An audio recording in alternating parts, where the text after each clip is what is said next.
hello. Hey, welcome to a special edition of Mental Health Matters with Marty on this Sunday evening.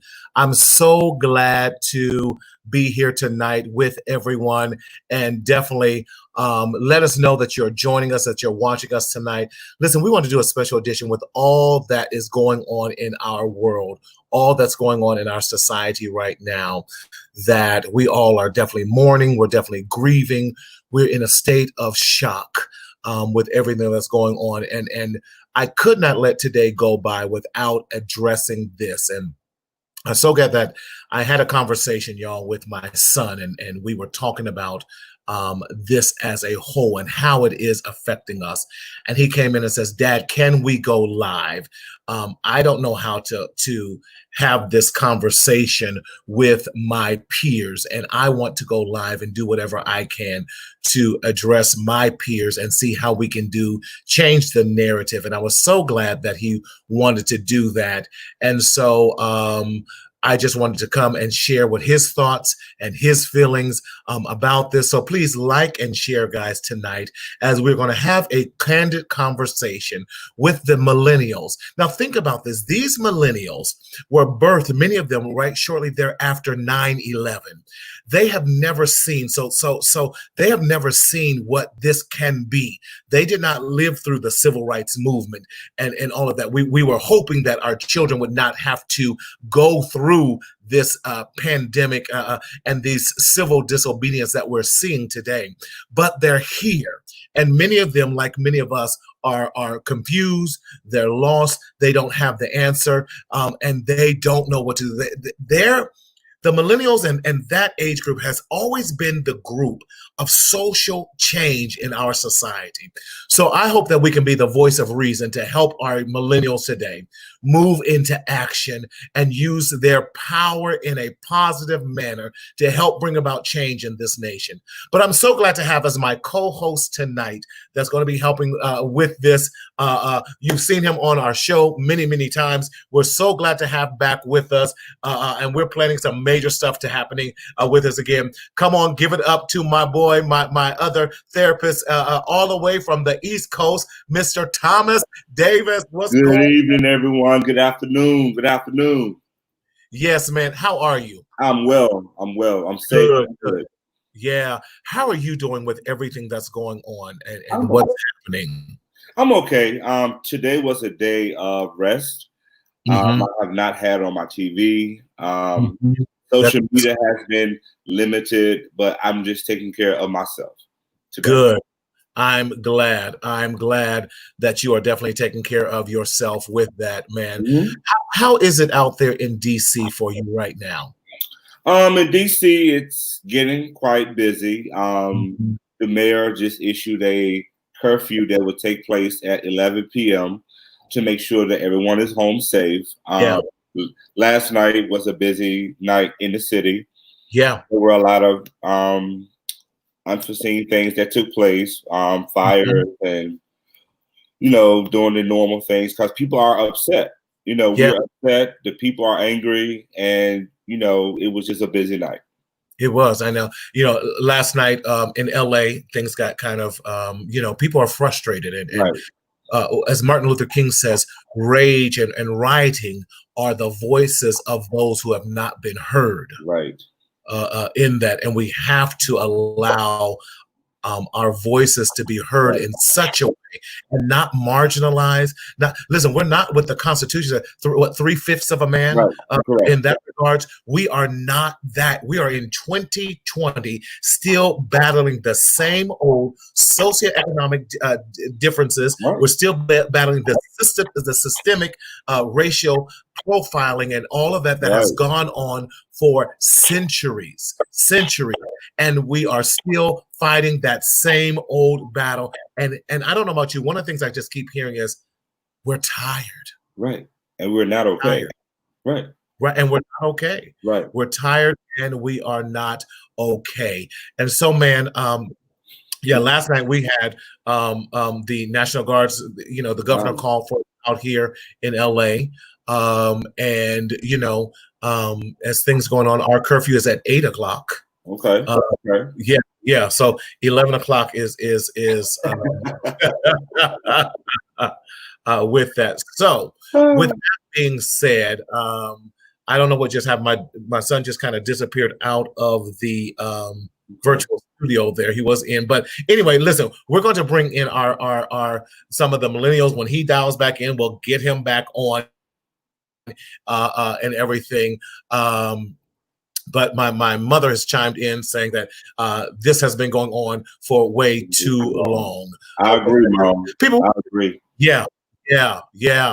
We have enough of another one. Yes. Oh, it's 6 p.m. now. I did not know that LA has moved to 6 p.m. See, we're now 6 p.m. Everyone's supposed to be in the house now.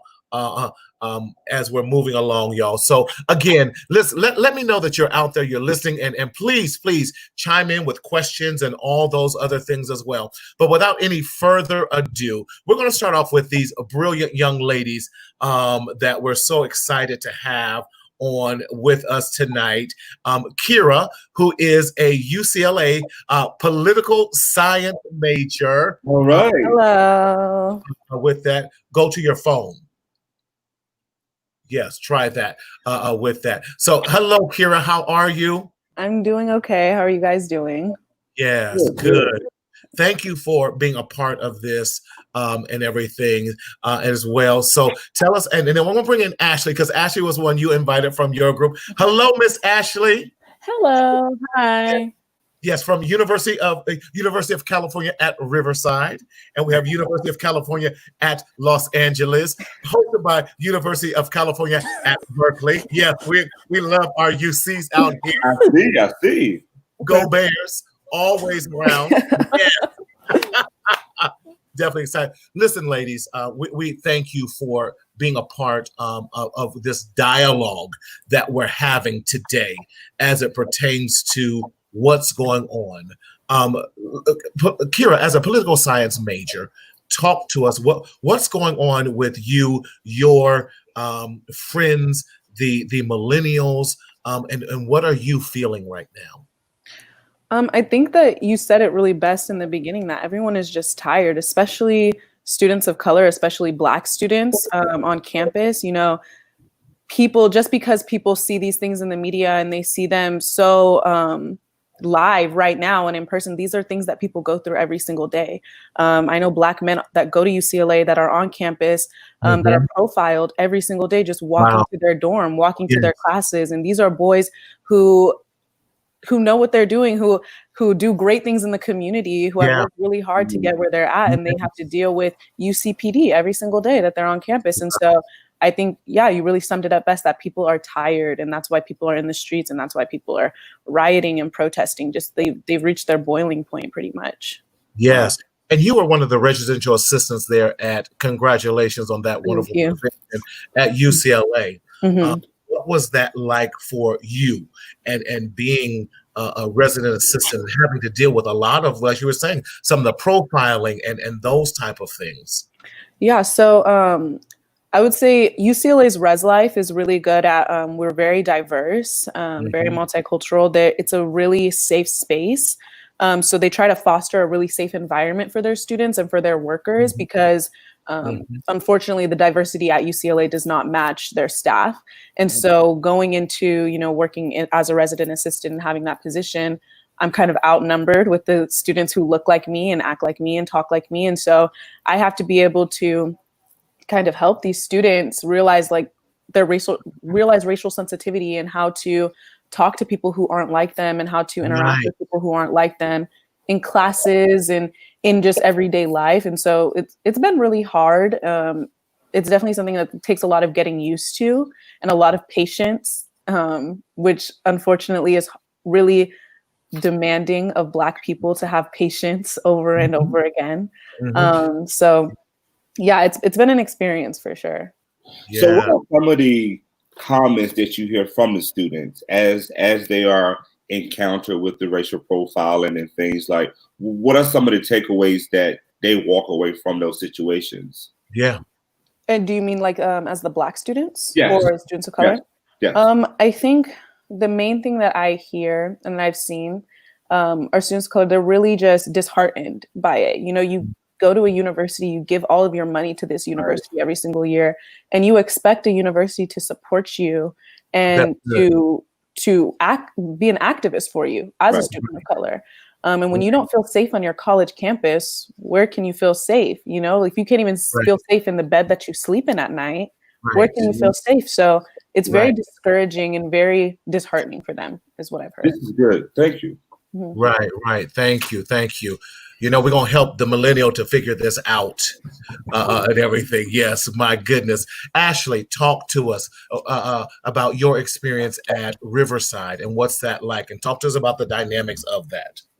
Well, I think going to UCR, they like to tout the fact that they're the most diverse UC. You know, there is a there's a large Latinx community, and I see that they're represented, but the African American Black population is 4%, and so even there at the most, so people understand the dynamics and the ratio that you're dealing with. You said repeat it. Yeah, we need to know that. There's a large Latinx community at UCR, and they're represented highly there. I believe they're approximately a third of the population, and yet and still the Black population is about 4%. And so even at the most diverse UC, we are still a fraction of the people in our community, of the people at the campus community. And so it has been really different from what I experienced in high school, because that was almost split up into completely quarters, to not just feel like on campus that I'm representing myself as an individual, but that I'm representing my community, a Black community. I'm representing Black women as a whole. And that's a lot of pressure when you walk into a college classroom. Right. Yeah. No, we had a comment here that Alicia Moore says, this is so true. There are many microaggressions that we face, and it can be difficult to have patience, but it's great that you're making others aware of how to respectfully interact. Awesome. Yeah. It really is. So now let's put a little bit of so we get it figured. How many students are at UC Riverside?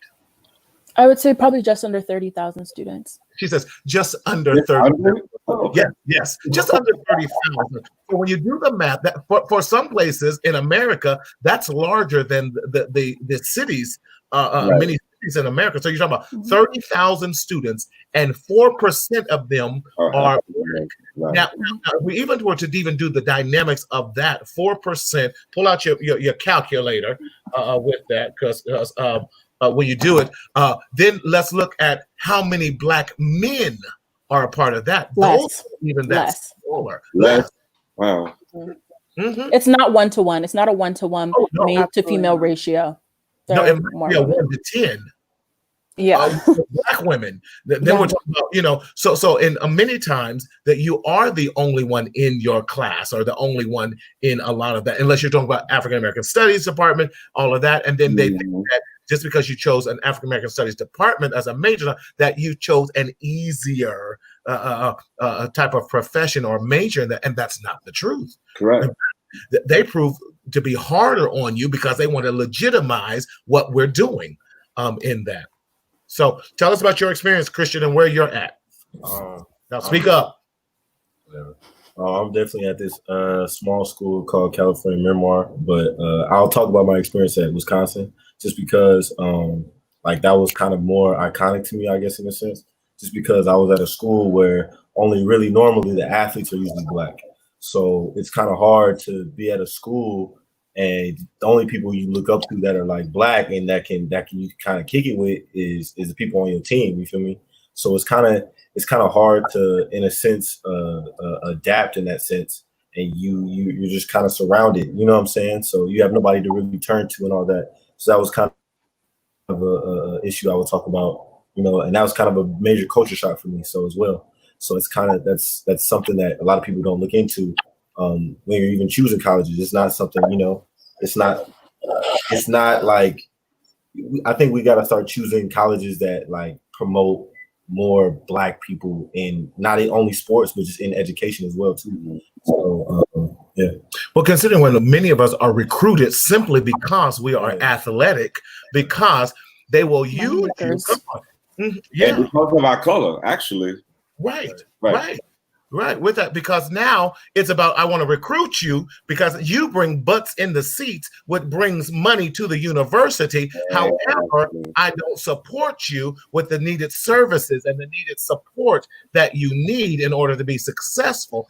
Even with, we need to hold these universities and people responsible, come on now, to make sure that we are talking about our Black and male and female, but also making sure that we get a degree. We don't want to use you up that after you're done, but okay, your eligibility is over, let's throw you out like we threw, with yesterday's garbage, but making sure that we graduate as well with that. So how are you three viewing everything that's going on in our nation right now? I know how I feel. Thomas, we've shared how we feel, but how do you all feel about that? Kira, let's start with you. I definitely think that what's going on is necessary.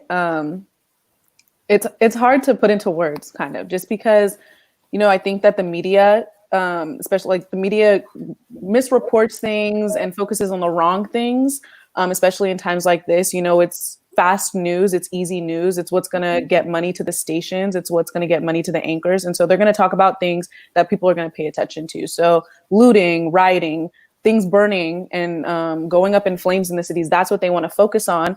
And I just think that focusing on that does a disadvantage to the Black community, because at a large, we're fighting for so much more. It's not just about the looting, It's not just about the rioting. And then you have to take into account, like, why are people looting? Why are people rioting? Why is this happening? And you have decades and decades of systemic oppression and racism and class divide, and you just expect people to sit down and take it for so long. Right. And it's like, you can't ignore someone for such a long period of time and expect them to just hinder and sit behind their voice. If you're not going to listen to their voice, well, we know what does make you listen, and we know what is going to make the news stations bring attention to us. And unfortunately, it is looting, it is the rioting, it is things going into flames. And is that the only way to bring attention to the Black community? It's sad, but what else do people want Black people to do at this point? You know what I mean? And also paying attention to the fact that it's not just the subset of people in the Black Lives Matter movement that are going about it this way. It's also focusing on Antifa groups, which anti-fascist groups, which are groups of predominantly white people who oppose government, who oppose Donald Trump, who oppose presidency, and they're taking advantage of this situation in the Black Lives Matter movement.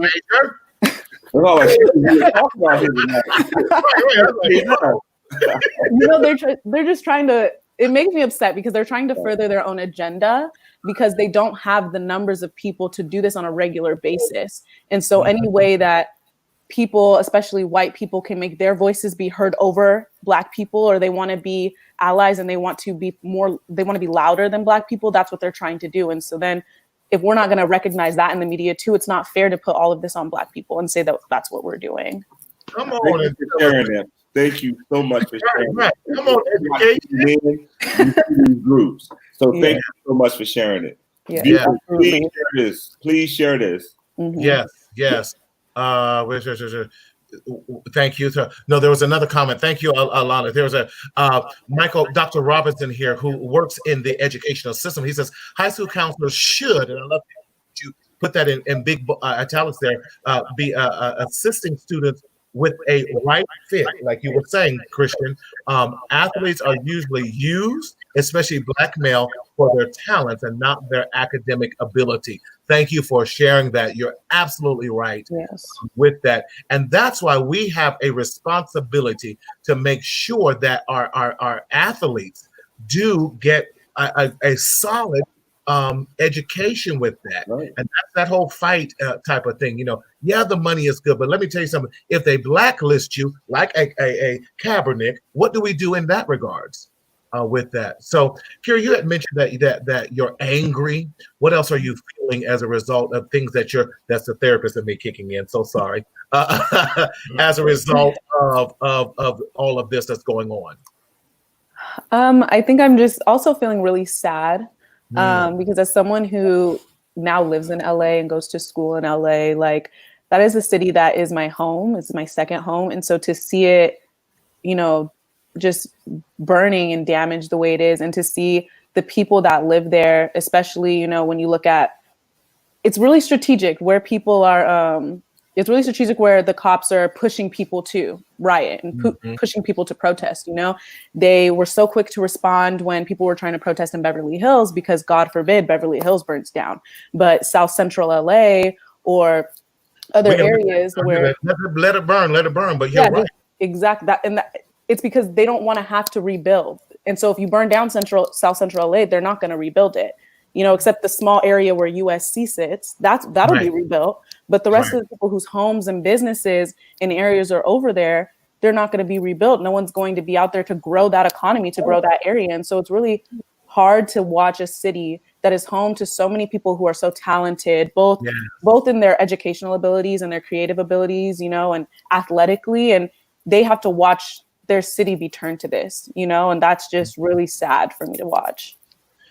I hear you, because I said what they're going to do is take those same poor areas, let it sit for about 20, 30 years, sell it to other folk for $1, and then they call it gentrification. Exactly. And then put you out, box you out of your area. Yes. Ashley, what have you been feeling during this time as well for yourself?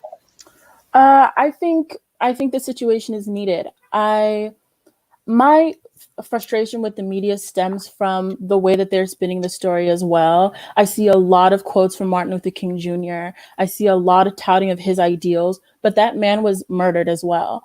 And the peaceful approach has been tried. And with Colin Kaepernick, we see that they don't want it. They don't want it in their football games. They don't want it in their entertainment. A Fox reporter told LeBron James to shut up and dribble. And so, where I stand, I agree with Kira in the fact that if they can ignore us, they will ignore us, and they will go on as, life like usual if they're allowed to do that. And it is sad that the community feels forced into they've been there 5 days, 6 days now for the call of the rest of the other 3 officers. I think it's really telling. Yeah. No, if you're just joining us, you're on Mental Health Matters with Marty. We are so excited to have these millennials on here tonight, these college students sharing with us their voice. We want your voices to be heard. So it's important that Thomas and I create these platforms that you all can share your voice, because your voice is important. We don't want it to be like a raisin in the sun where it just explodes, where dreams deferred. Come on. Right. Come on. Where our dreams just explode in that.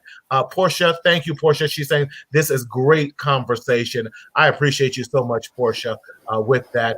Christian, tell us the same thing. What have you been feeling during this time? Step on up to the camera now.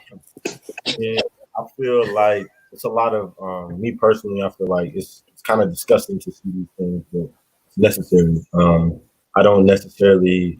I guess this is kind of a bottling up situation of just Black people being angry, and I feel like more conversation needs to be had. But I feel also as well that anger needs to be stemmed towards something. Like it needs to be stemmed towards like it can't just be us rioting or us fighting all the time. It has to be stemmed towards something. Like it has to be passion towards rebuilding, you know what I'm saying? Like investing in ourselves, you know what I'm saying? So I mean, say that one again.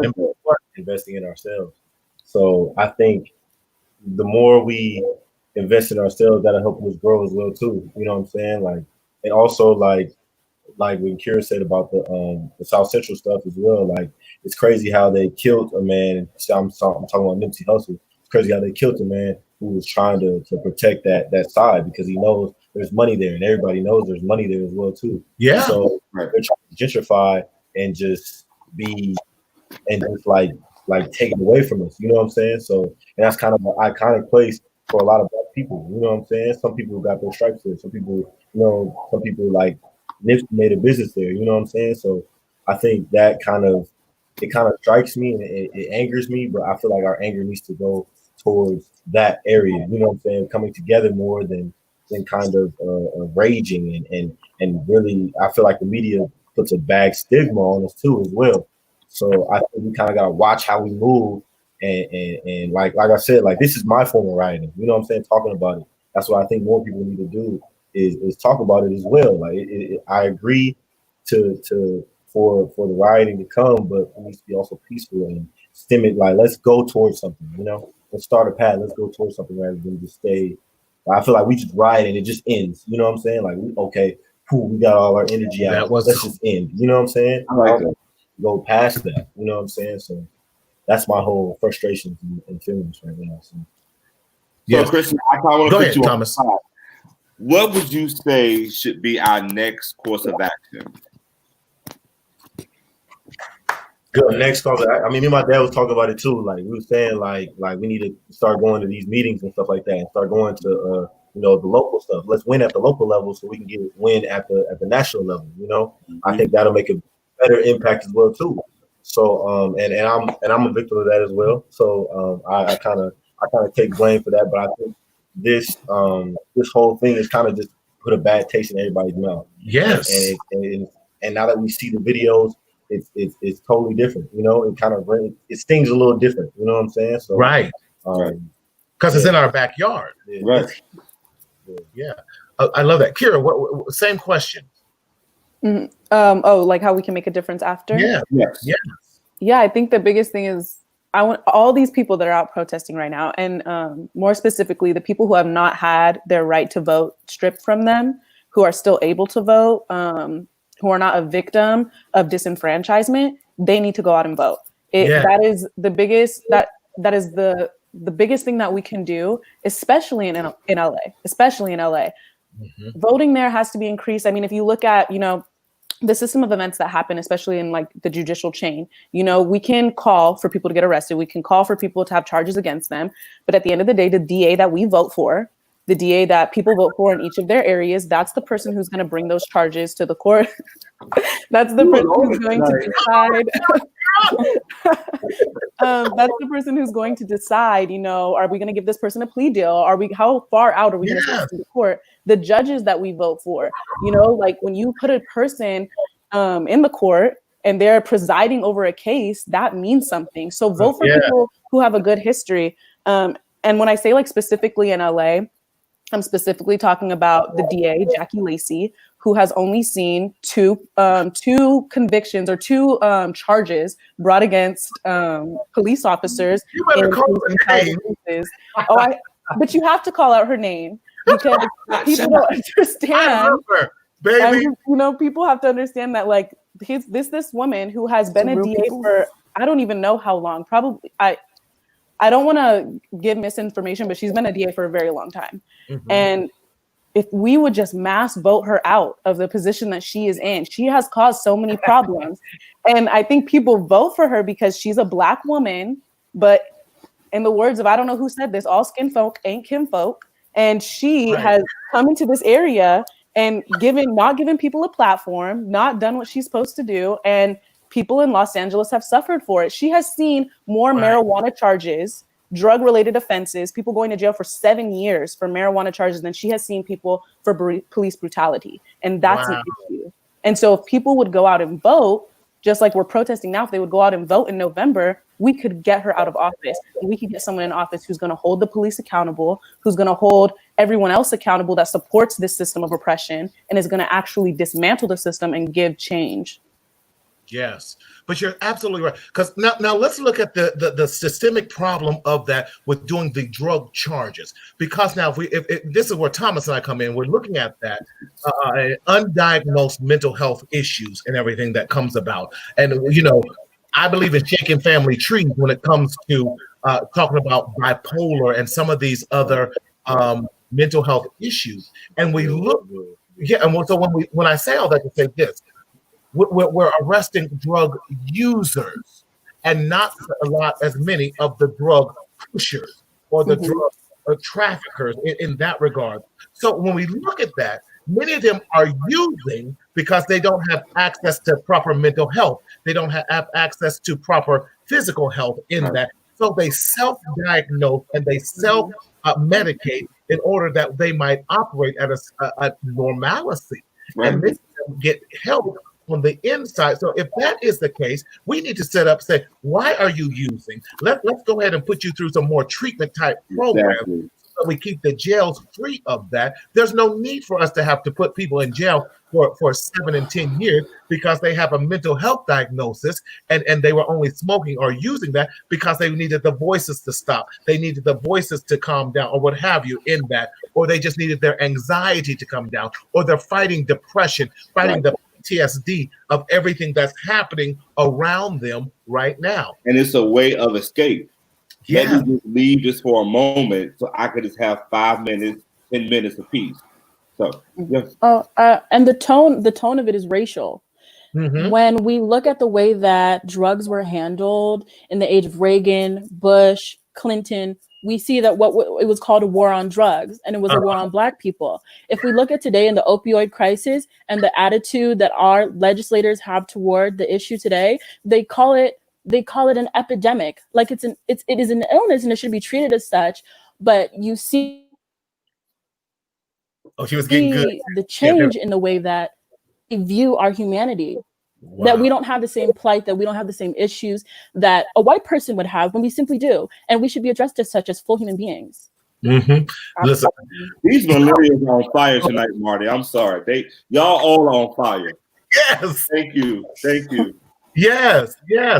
And I love it because we have too often have not given our young people proper props for what they are doing, and that we have educated Black young men and women right now tonight sharing their stories and giving us knowledge and actually going through the history of this and Kira calling out names and saying, look at this.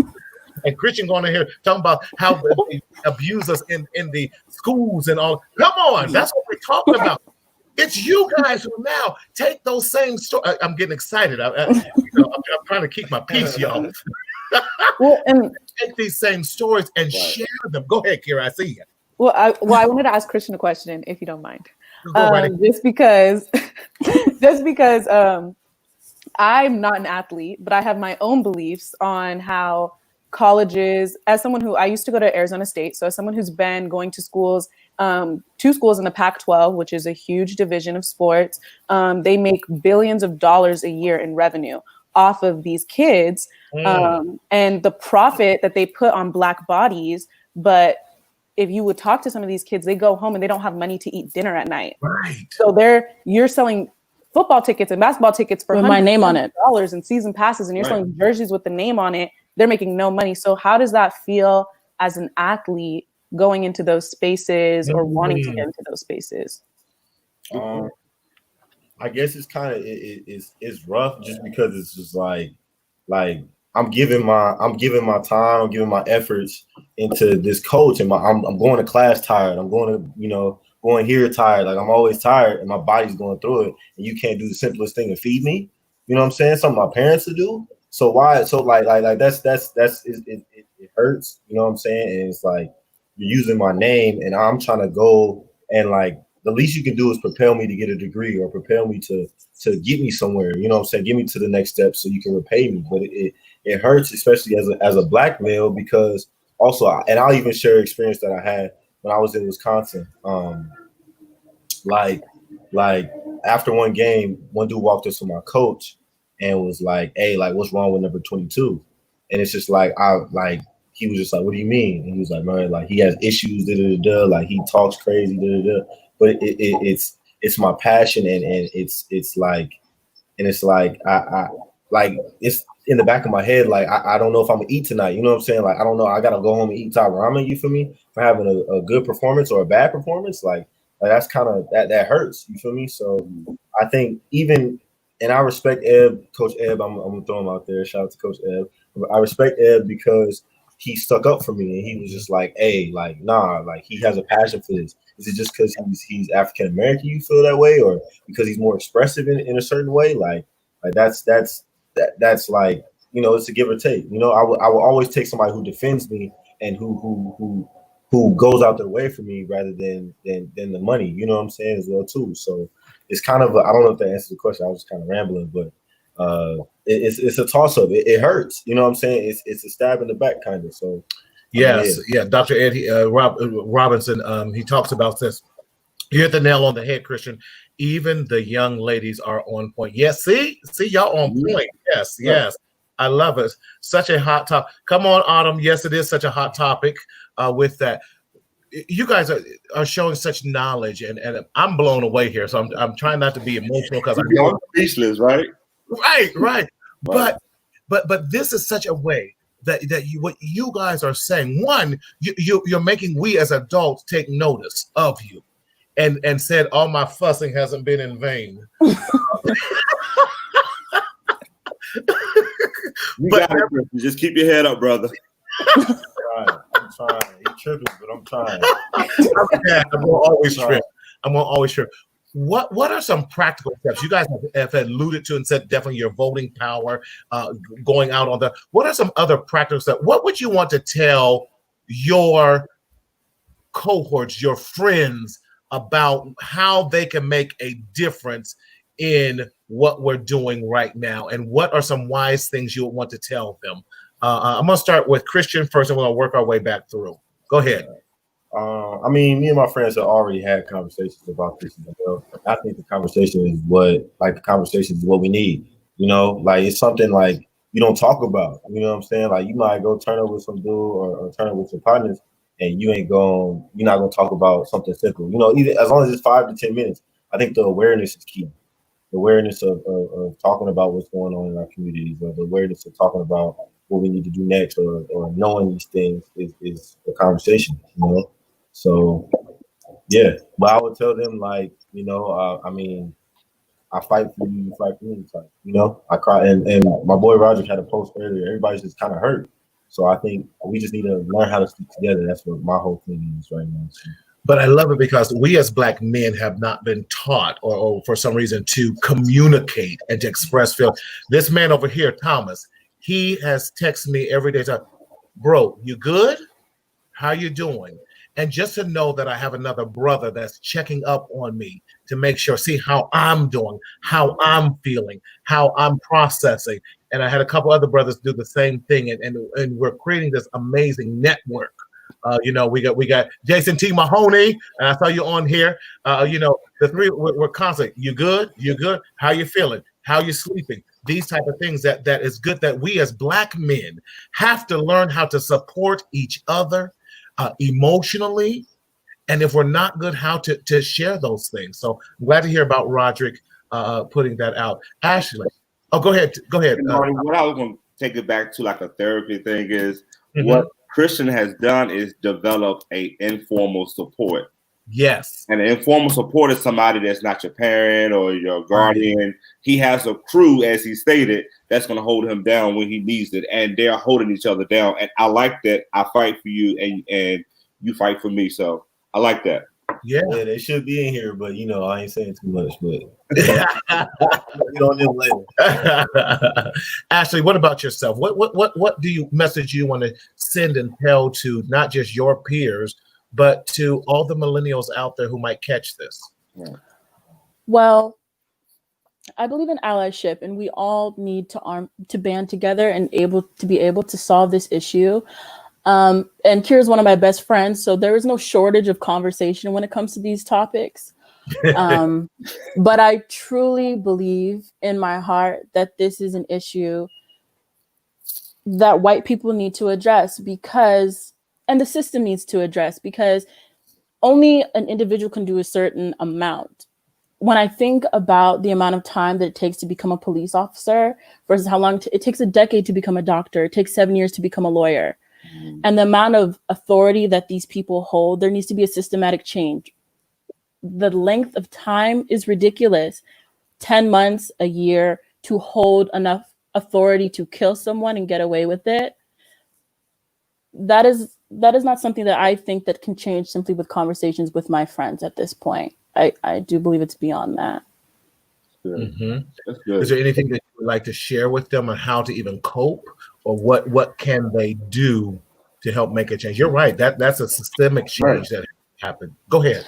I think the balance with being aware and not hurting yourself with accepting all the media that is coming across your eyes is very important to limit what you see. Because my mom was just telling me, she said, Ashley, you need to not watch that all day.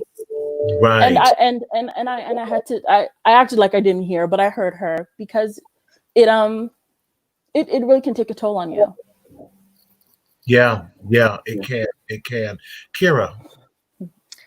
I'm gonna try to not to be too radical, but sometimes, obviously I think things need to change, and it's hard to know where to start with that, because how do you change a system in a country that was built off of oppression? How do you, everything that's grown from that soil, everything that's grown, that's planted in that is going to be poison. We can't just take things out and replant things and think, okay, this is going to be better. It's still going to be rooted in oppression. It's still going to be rooted in classism. It's still going to be rooted in anti-Blackness. And so the biggest thing I can think of is just, well, number one, calling out people. I think sometimes we get comfortable, especially Black people that are my age, Black students. We've grown up in the age of like passive racism and microaggressions. And so it's not as like in your face, but it's just something as like, a teacher touching your hair on the way out the door, or talking about, oh, you switch your hair up every day, or saying something derogatory. Exactly.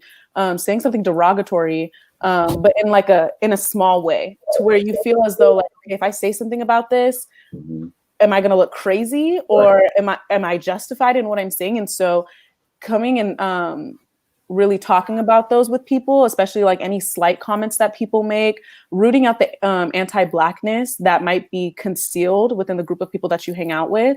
Because anti-Blackness these days doesn't look like someone who's actively not trying to hang out with Black people, or someone who's actively, they might say, I'm not racist, but if you are not anti-racist, then you are racist.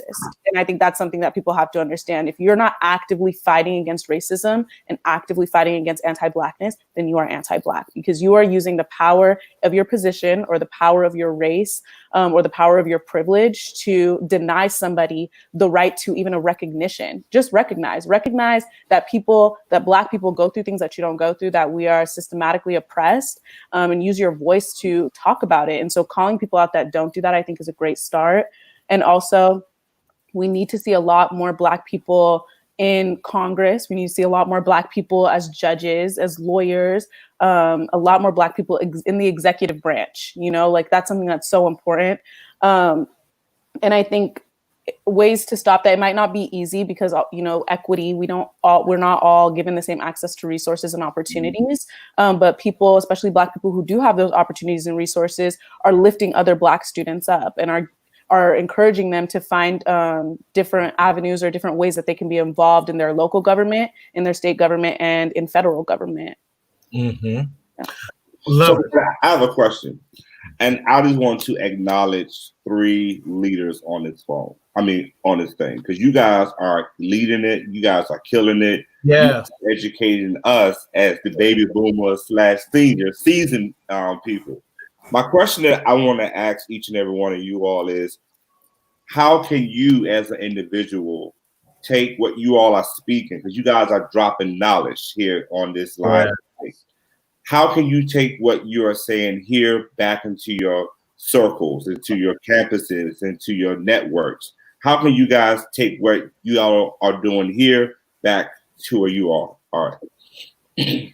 Because I think it goes to the point that Rhonda is saying, we have to educate our own within our own circle. Right. So true. Christian, how do you answer Thomas's question with that? How do we? I think like educating ourselves, creating like workshops, because you can't teach somebody. You can't teach a Black person from a white perspective how to be Black. You can't teach that. So I think in a sense that we have to create our own workshops. We have to create our own things, or teach us how to be Black, or educate ourselves on how do we get ahead, or, you know what I'm saying? And understanding like, hey, we do work 2 times as hard. You got to understand that as well too. You know what I'm saying? Like it doesn't come easy. So I think support groups will help as well too.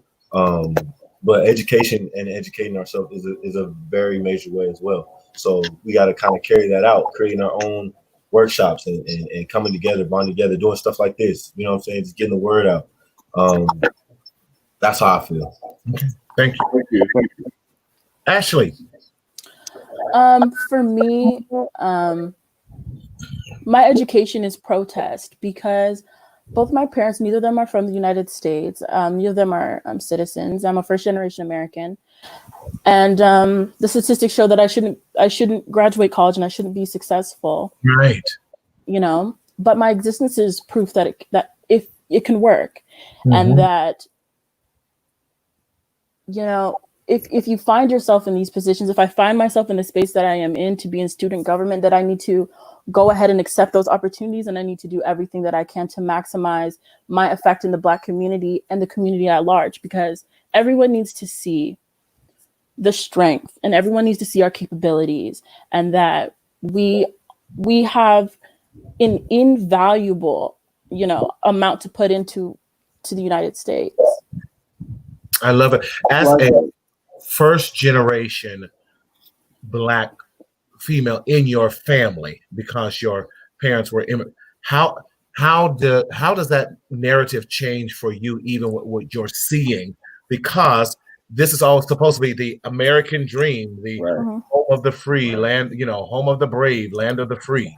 Right. I was thinking about at the very beginning of the stream when you were talking about you have parents who experienced the civil rights movement. I don't have parents who experienced the civil rights movement. This is as new to them as it is to me. We are all learning. We are all on equal, you know, ground when it comes to experiencing this. And so it's hard to put into words the situation that we're in. But what it does do is it really shows me the influence of voting. I have never thought that I wouldn't vote. Seeing my parents are extremely involved. They are extremely aware of what's going on. Every day the news is on and these people cannot vote. And so for me, it is a symbol of my family starting a legacy in America. Yeah. Yeah. Thank you for that. Sharing. Thank you for that. And I feel the passion of I feel the energy. I feel it. Yeah. I'm there with you. I am there with you. Yeah. Because we can't take it for granted. Right. And that your very vote can change your family dynamics. Right. With that. And because they're relying on you to cast the right vote to make a difference in their life. Wow, that's a heavy responsibility. But Ashley, you are equipped for it. I thank you for that. That's a perspective that many of us don't even take for granted. And Ashley, your level of transparency has reached somebody this evening. Yeah. So please keep it. Don't lose that. Because we as Black and people of color, we need to see the transparency. We need to understand the emotion. We need to understand how I feel. So thank you so much for being vulnerable enough to share that. Thank you so much. Yeah. Yes. See, everyone's talking about powerful, Ashley. Thank you. Yeah, that's good. Thank you for sharing, because now that puts it in such a better perspective for all of us. How important we take it for granted so often.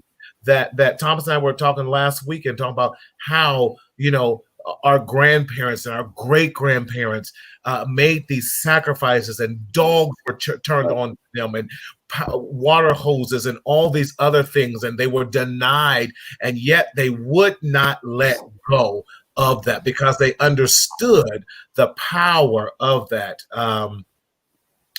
Love that. It says, Ashley, be a changer. That's right, of the universe. That's right. I like that.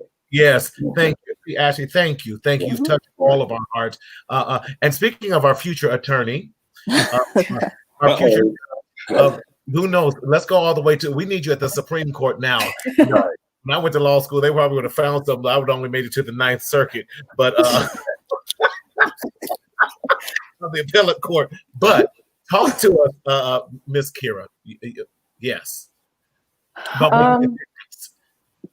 So I think going off of what Ashley said, I don't think that we realize as a group of people how many of our older generations of people cannot vote. You know, whether it's through Ashley's situation, where a lot of people come to the U.S., a lot of Black people come to the U.S. And have children here, that they're breeding the first generation of Black Americans. You know, they're giving life to the first generation of Black Americans. And then also focusing on people in the older generation who have had their rights stripped from them, who cannot vote, and who are victims of disenfranchisement. And so voting is so important. And I think it's not enough just to tell people in the Black community to vote. It's easy to get on a platform and be like, you know, vote, vote, vote. But what does voting entail? So like Christian was saying, holding workshops and Black people teaching other Black people how the US government works and how politics work. You know, it's not, I sit in my classes every day, and I see a bunch of white students who are learning some amazing lessons from some amazing lecturers at this top university. And there's no other Black students. It's just me, maybe 2 other Black kids. And I see that, and I see, you know, we really gatekeep education, governmental education. We gatekeep all of that because it's really like a classist effect of we only want more educated, richer white people to vote, because then they will vote the way that the system was made for them to vote. And so then when we start educating Black people on how, what does a prop, what's included in a prop when you're voting for a prop, what's included in when you're voting for a judge, what's included in when you're voting for a district attorney, what's on your ballot, how do you read a ballot? You know, so many people don't even know how to use a ballot, to no fault of their own. There's nothing that's going to show us how do you use a ballot. There's so many people who don't know how to do that. There's so many generations of parents who don't know how to teach their students or how to teach their kids how to vote or where to vote, or, you know, how many students know that they can take, or how many kids know that they can take their ballot from one county and vote in a different county. And you may not be voting with the same ballot as that county, but you could still turn that ballot in. When you move across the country, when you go to a different state, you can still vote for your home state if you're still a legal resident there. What does that ballot look like? And so I think it's really important to educate people on what voting is, and how their voices can be heard and how to vote. And then encouraging people just to keep going out and voting in every election, not just this presidential election, because it's so notorious and it's getting so much media attention. Voting in midterm elections. Midterm elections are so important to vote in midterm elections. And they have the lowest turnout rate of African Americans. The lowest turnout rate. I think it's about 13% of Black people vote in a midterm election. And just because we're not voting for a president, we're still voting for judges. We are still voting for our House representatives. We are still voting for our state representatives. We have a whole state government that we are voting for. And so that election is so important. So when we teach people how to vote and teach people the importance of voting, I think that can do wonders for voting across the board. Yes. Wow. Thank you for continuing to educate that. I want to just give a point that Dolores Pierce, and Dolores is in Florida now, but I love it. Thank you, Dolores. She always calls me Father Marty with that, but I appreciate you, Dolores. She says she supports each and every one of you, and I love it. She says, and I am happy to fill in any blanks for anyone that needs. For that, about definitely talk about the civil rights movement, and she says thank you, and she is one of many and several of white allies that have, and I hate putting labels on things right now, but I think it's very important to that we see that we do have allies out there who are coming, and I've had so many some of my white friends, and I hate again that label. But we've made this a color issue, unfortunately, that have come and aided and said, what can I do to help bring about change? And what you are doing, Dolores, simply speaking up, speaking out, is absolutely amazing. And we can encourage you to do that. So it's so important. Thank you for sharing the fact that education of the vote is important. You're absolutely right with that. And here's where I want to charge all of our pastors. Don't get me started, Thomas, on here today, to do that, because listen, the church was one of the birthplaces of civil rights. And we cannot have spiritual laryngitis any longer. Come on. Well, I stole that from my mentor. Shout out to Pastor Murchison on that one. But he says, listen, he says, spiritual laryngitis. He says God told him that the churches and pastors are having spiritual laryngitis when we should be speaking up about it, and we need to speak up. So I'm challenging our churches not just to have voters registration drive, but also have sample ballots and teach our people, like Kira was saying, how to fill in and how to vote and how to, because they're changing the system up, and that's another way that they do it, changing how the registration, and whether you have to draw a line through it, you punch it, dot it, or whatever. We need to, you need to know in your, or fill in the bubble in your district, what are the voters template like, in that, so that we can definitely meet those needs. Kira, you want to say something? Yes, just I saw you lean. It's so important for people, especially in this election, to understand what you're up against when you're going to vote. Especially if people are watching this and you live in the South, if you live in the Bible Belt of states, there's so much voter suppression that happens there, and people don't even realize it till they get to the polls and they get turned away. And so you worked all day, you get to a poll, you stand in line for 3 hours because they don't have polls in Black neighborhoods. They only have one poll for every about probably like 10,000 people. And so it's harder for you to stand in line. You have to stand in line for hours, then you get there, and all of a sudden you have to show your ID, where in some states you don't have to show your ID. And so understanding that, make sure you're equipped with everything that you have, and that you're smart about how you vote, and that you look up the guidelines of your area before you go vote, so that you aren't turned away, because it is hard when you're turned away and then it's 8 p.m. and you can't vote, or it's 8 o'clock wherever you're at and you can't vote anymore. And so staying up to date on all the laws in your area that are meant to suppress you can counteract that disenfranchisement that they're trying to do. Good. Love it. Dolores comes back in and is going to kind of skip. She goes, what she was trying to say is, what you will hear me say is, I am anti-racist and anti-racism. I mean, we have children in cages in this country, and I say to the people that are dire. Sorry, I got my glasses on. Methodically opposed to my point of view that they need to educate themselves to the history. If it could be done to overwrite 6 million Jews and the others and Nazi Germany, it could be done here, mass genocide. Yes, I studied this in college and then law. The narrow-mindedness of all the alt-right. Yeah, there's more to it. Yes, but you're absolutely right with that. We have to be careful. If not, we don't know our history. We are determined to repeat it in that. So yes, listen. I wanted to come on for about an hour, y'all, just to have this conversation. And I want each of you to give us one last point that you would like to make with this. And you know what? This is good. We may need to do this once a month or something like that too. Part 2. Yeah, part 2 on this, so that we can continue, because we don't celebrate your generation enough for what you are doing and what you're doing collectively in that. Yes, go to the polls prepared. That's what we have to do, Jason, with that. So let's start with Christian. What we're going to do, last words you want to say, words of wisdom. Go ahead. Ladies first. Oh, ladies first. I'm sorry. Ashley. See, he was raised right. Amen. We try.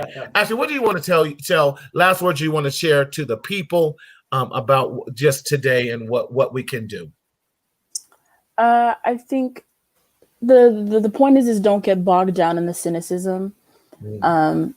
It is really trying times, and you can feel hopeless, but there are, as long as you are alive, there is hope. And I am upset and I'm sad, but I'm still hopeful, because I have a lot of plans for my community, and I know that I'm going to continue to work until I cannot work anymore. Yeah. And everyone grab onto that sentiment and just do your best every day. Excellent. Thank you, Ashley. And I cannot thank you enough. Thank you so much. You were absolutely amazing with that. I guess you can stay Kira's bestie. In that, Kira. I would like to say just that I would say, and this is mainly to people who maybe are caught up in the media and caught up in social media, television media, newspapers, or whatever. I would say don't let that discourage you from protesting. Don't let that discourage you from donating. Don't let it discourage you from speaking up for what's right. And also knowing that it's okay to not be okay, and that it's hard to continuously fight for years and years on end. And it's okay to not want to fight anymore. And it's okay to want to take a break. And don't let people tell you differently. You being inactive and taking a break for a month, 2 months, whatever that is not going to stop the change, it's not going to be enough to where it's going to make a really big impact on the change. You're able to do things at home. You're able to, relax, get all your faculties together, and prioritize your mental health so that you can be your best self when you come to the front lines again to fight for us. So awesome. Thank you so much. Christian. I would say just as well, stay positive. We got a lot more coming, so we have more of a fight ahead of us. So just be encouraged, stay positive. Let's push towards something. Let's not let this be a setback. Let's push towards something, and let's educate ourselves, and let's do what we got to do. We're all we have left, so do what we got to do. Yes, and Alana, who's an amazing therapist, also says that we need to band together, millennials and Gen Z. We are the next generation with that. So again, we have this. Thank you all. Yes, hope with everything. Yes, I understand with that. And it's time to fight. That's your Godfather. Y'all pray his strength in the Lord in these last and evil days and everything. Again, thank you so much, Kira. Thank you, Ashley. Thank you, Christian, as we move forward with that. Listen, this is just more to come with that. So now you got to move out my sight. You're blowing my professionalism with this and everything. I'm trying to do major stuff, and then you messing me up. Now get out my light. You're in that. Again, thank you so much. I'm gonna throw you the two of you back in our virtual green room, and we'll be right back. Thank you again, Ashley. Thank you again. Thank you. And everything. Yes. Man, I don't know about you. Wow. That was amazing. I have hope because of these millennials and what they have shared with us tonight. And we want to tell you out there, listen, talk to your young people. Talk to them, give them an opportunity and a safe space to share and have them even share how they can get involved with what we do. Marty, if I can real quick, I just want to challenge all of our churches, our community centers, our organizations, fraternities, sororities. What you just heard tonight was not even scripted. It was not scripted. No. Something that came from the heart. So just imagine if our youth and our young adults that can identify with other youth that look like us, act like us, how they could empower someone else. I challenge each and every one of you, including myself, to provide the platforms and the avenues for our youth to go out and teach others. That's all I want to say, Marty. Yes. No, thank you so much, Thomas. Listen, I thank you guys for joining us. Please, please, please like and share this video, what we've done tonight. These young people were absolutely amazing. We cannot thank you enough. Listen, please, as we close here, you could, I thank Thomas again. Listen, if you want to stay in touch, you can always text I Matter to 31996 to stay in abreast of everything that we're going to be doing. Again, text I Matter to 31996. You can catch our podcast that we do. I do Mental Health Matters with Marty podcast here on Apple, Google, Spotify, Stitcher, and soon to on iHeartRadio. We just love what these young people have shown us today. Again, we want you to join us. We ask that you would just give us a 5-star rating on your Apple, y'all, as you're doing that as well. But again, we cannot thank this team and everything enough for just coming out tonight. Again, as always, we don't want you to suffer in silence, but we have to stop the stigma. And as always, we want you to speak up, speak out, and live. Until next time, Thomas, thank you so much. We will definitely see you guys in the near future. Stay blessed, y'all.